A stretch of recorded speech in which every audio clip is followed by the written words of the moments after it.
René Betancourt, analista de temas internacionales. Sí, estamos ejecutando ya las disposiciones que él había dicho que se iban a llevar adelante. Ayer se levantaban todas las alarmas por el tema con Colombia. ¿Qué le parece si primero pues hacemos pues una revisión total, ¿no?, de lo que tiene que ver con estas decisiones del gobierno de los Estados Unidos? Cuando Colombia rechaza la llegada de 2 vuelos con deportaciones, digamos, masivas en aviones militares estadounidenses. Colombia argumenta que esos migrantes tienen que ser tratados con dignidad y se opone al aterrizaje de las aeronaves. Luego de eso, el presidente Petro hace un tuit en donde de alguna manera condena a los Estados Unidos y al gobierno de Trump, y Trump responde con una amenaza de imponer aranceles primero al 25% y la siguiente semana al 50% de los productos colombianos, y también una serie de medidas en contra de los miembros del gobierno colombiano que tengan visas para ir a Estados Unidos,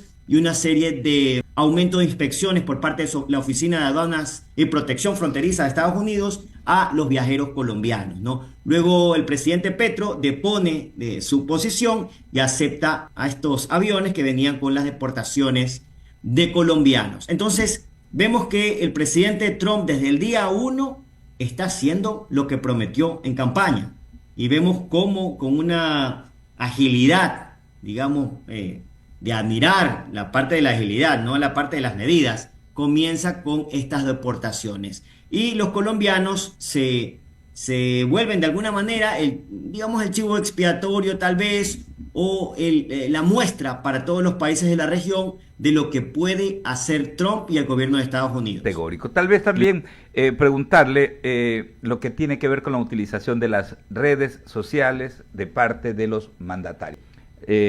Ahora pues queda marcada la hora en que un jefe de Estado, cualquier persona, pues envía un mensaje, y que mande la madrugada de ayer domingo, pues estos puntos de vista, estos pareceres, estas decisiones del presidente Petro también como que lo dejan mal parado, a tal punto que el propio embajador colombiano en Washington pues ha dado unas declaraciones, ¿no? Entonces decía que un poquito este tema de la utilización de las redes sociales, criticando un tanto la utilización de las redes sociales en temas que deben de ser manejados incluso por canales diplomáticos. ¿Qué cree usted?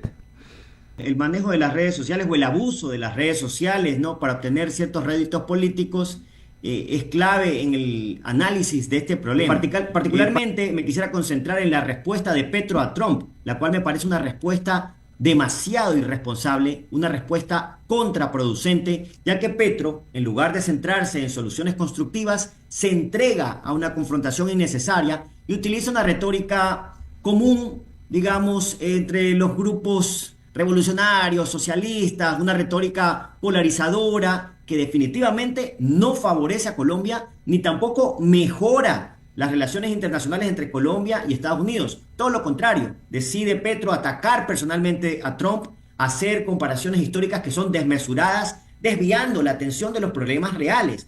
Digamos, es una cortina de humo que a la final no rinde ningún resultado, sino que solo perjudicaba, lo que había dicho Petro en las redes sociales, a los productores colombianos sin resolver nada. La diplomacia, como lo he dicho en otras entrevistas, debe basarse en el diálogo, en la búsqueda de acuerdos comunes y no en la confrontación. Y de alguna manera desdice de la relación que ha tenido Colombia como Estado, no la relación del gobierno de Petro, sino de Colombia como Estado, como nación soberana con Estados Unidos. En algún momento Colombia fue un socio estratégico de Estados Unidos en la región, y hoy por hoy, no solo por este tuit de Petro, sino por muchas otras acciones, esta relación ha sido tirada al trasto. Claro, peligrosísimo, ¿no? Además, Petro no es Salvador Allende, menos el coronel Aureliano Buendía, y menos vive en Macondo. Entonces, como que el hombre anda, pues, bastante disparado por otro lado. Hay un procedimiento protocolar que tal vez se saltó Trump, y por eso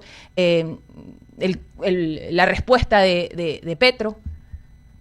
A ver, más que un procedimiento protocolar, hay un marco jurídico internacional y nacional, tanto aplicable para Estados Unidos como para Colombia. Primero debemos partir de entender lo que es una deportación. Una deportación es una medida administrativa por la cual se expulsa a un extranjero por violar leyes migratorias. Esto no es un juicio penal, es una medida administrativa, no es una sanción. Simplemente hay una violación de una ley migratoria y por lo tanto existe la necesidad de hacer respetar el derecho nacional. El derecho internacional prohíbe las deportaciones masivas. Esto lo prohíbe específicamente. Para ello se tiene que hacer un análisis individual de cada caso. Esto lo manda la Convención Americana sobre los Derechos Humanos en su artículo 22.9. ¿Qué dice esa Convención Americana? Dice que se tiene que hacer un análisis individual de cada caso. ¿Qué implica esto?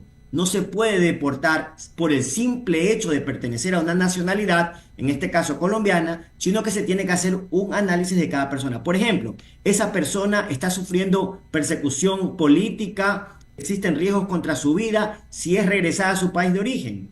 Esa persona ha iniciado un proceso para aplicar o obtener el estatus de refugiado en Estados Unidos. Estas son cuestiones que se tienen que analizar. Hay en esto, primero, un debido proceso que seguir y también principios a los cuales se debe adherir el gobierno de Estados Unidos. Un principio muy importante es el principio de non-refoulement. No se puede deportar a las personas a su país de origen o a cualquier otro país si es que existe el riesgo de persecución, hay un riesgo contra su vida o hay un riesgo de tortura.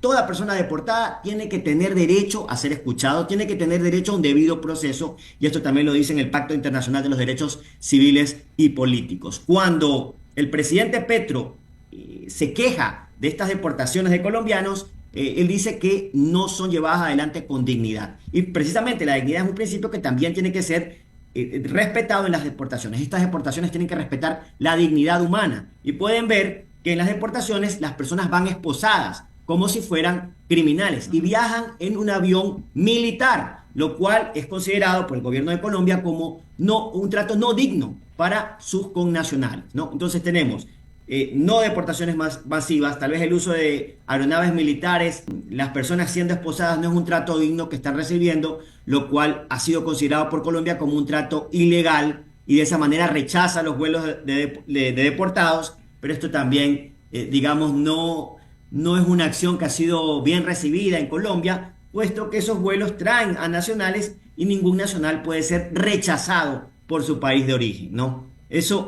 en cuanto al marco internacional, los principios que tienen que ser respetados y lo que ha pasado en el caso específico de Colombia y Estados Unidos. Y déjeme decirle dos cosas más. Una es cómo reaccionó Brasil con el tema de las deportaciones. Brasil, en lugar de rechazar los aviones, lo cual a mí me parece una decisión desacertada por parte del gobierno colombiano, Brasil recibe los aviones con deportados y luego activa todos los canales diplomáticos para, digamos, llevar adelante una queja con el gobierno de Estados Unidos y de alguna manera resolver el impasse, en lugar de rechazar los aviones y luego tuitear, lo cual es bastante inmaduro. Eso por un lado, cómo lo han hecho otros. Y por otro lado, esto que está ocurriendo con Colombia, lo que ha ocurrido con el Brasil, ya debe darle una pauta al gobierno ecuatoriano para que a través de su Cancillería se empiecen a preparar para esta situación. Porque lo que ha hecho el gobierno ecuatoriano, no sé si tal vez con la complicidad de algunos medios, o tal vez los medios actuaron por sí solos, que no lo creo, es decir, que Ecuador no está en la lista. Ajá. Esa era mi siguiente pregunta, si existe esa lista. No.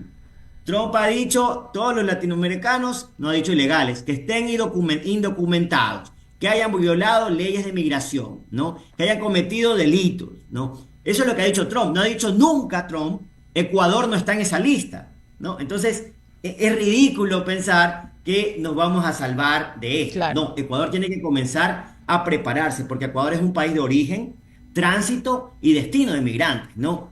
Es un país que tiene, creo que la última cifra era 500.000 migrantes solo en Estados Unidos.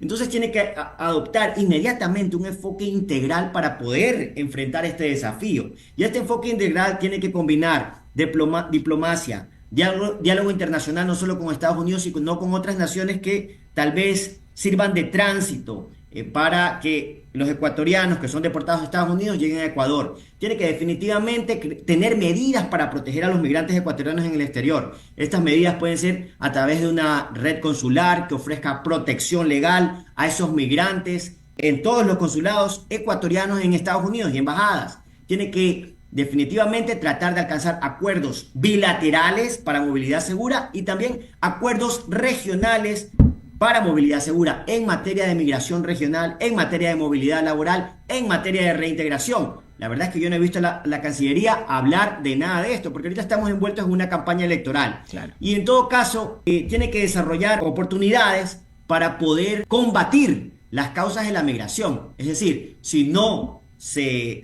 combaten las causas subyacentes, las razones subyacentes que motivan la migración de ecuatorianos al exterior, se podría hablar de un enfoque integral si no se habla de esto. ¿Y qué implica esto? Generar oportunidades de empleo, mejorar las condiciones de vida de los ecuatorianos, particularmente en áreas rurales y también en áreas urbanas que están muy empobrecidas y que necesita que se reduzca esa presión que tiene la falta de empleo y también la delincuencia. A ver, los invito rápidamente a ver, tenemos imágenes, ya está, pues acaba de aterrizar en Tababela, Edmundo González Urrutia, ¿no? Ahí tenemos las imágenes, llegaba hace unos instantes, iba a ser importante, ¿no? Reconocido por muchas naciones, entre ellas por el gobierno, por el Estado ecuatoriano, y en ese marco se va a dar pues mañana la reunión entre los mandatarios.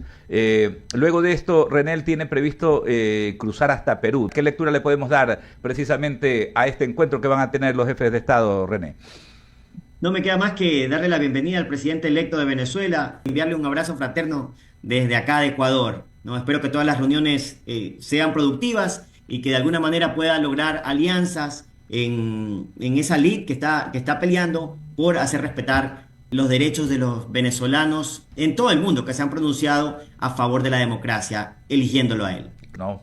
René, muchísimas gracias por brindarnos estos minutos y por brindarnos también este análisis respecto a estos temas que son tan vitales, ¿eh?